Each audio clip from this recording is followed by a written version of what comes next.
આપ જોઈ રહ્યા છો સ્પાર્ક ટુડે ન્યૂઝ। સાવલીમાં મતદાન જનજાગૃતિ માટે રંગોળી સ્પર્ધા યોજાય છે। સાવલીના પોલીસ મથકે સાવલી હાઈસ્કૂલના શિક્ષણગણ દ્વારા જ મતદાનની જનજાગૃતિ માટે રંગોળી સ્પર્ધાનું આયોજન કરવામાં આવ્યું છે। દેશ અને રાજ્યમાં લોકસભાની ચૂંટણીના પડઘમ વાગી રહ્યા છે ત્યારે 2 તબક્કામાં મતદાન થઈ ગયું છે। ગુજરાતમાં આગામી 7મી તારીખે લોકસભાની ચૂંટણીનું મતદાન થવા જઈ રહ્યું છે।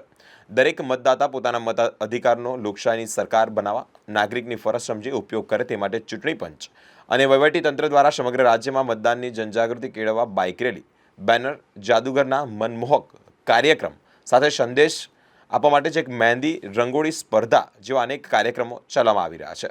સાવલીમાં પણ સાવલી હાઈસ્કૂલ, સાવલી અને એસપી સેઠ કન્યા વિદ્યાલય દ્વારા સાવલીના પોલીસ મથકે જ રંગોળી સ્પર્ધા યોજી મતદાન દરેક ભારતીય નાગરિકનો હક અને ફરજ છે તે સમજે અને 7 તારીખે મતદાન કરવા જાય તેવો સંદેશો પણ આપવામાં આવ્યો હતો।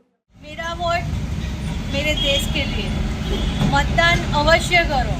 सर्व नागरिकोने जणावीए छे કે અવશ્ય મતદાન કરવું જોઈએ, એ આપણી રાષ્ટ્ર પ્રત્યેની પ્રથમ ફરજ છે। આજ રોજ સાવલી સ્કૂલ સાવલી દ્વારા સાવલી પોલીસ સ્ટેશન ખાતે મતદાન જાગૃતિ અંતર્ગત રંગોળી દ્વારા મતદારોને જાગૃત કરવાના નમ્ર પ્રયાસ કરવામાં આવ્યા।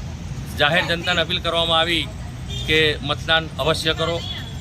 7 તારીખે સમય કાઢી દેશ માટે, રાષ્ટ્રના વિકાસ માટે, રાષ્ટ્રના હિત માટે, લોકશાહી માટે આપણે મતદાન અવશ્ય કરવું જોઈએ અને સશક્ત રાષ્ટ્ર માટે મતદાન એ આપણી નૈતિક ફરજ છે।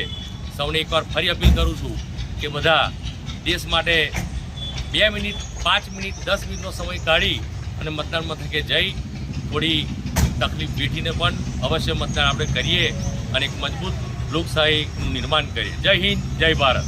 આપનું નામ? મારું નામ ભરતકુમાર આર કાછા પટેલ, મંદિર શિક્ષક, સાવલી સ્કૂલ સાવલી।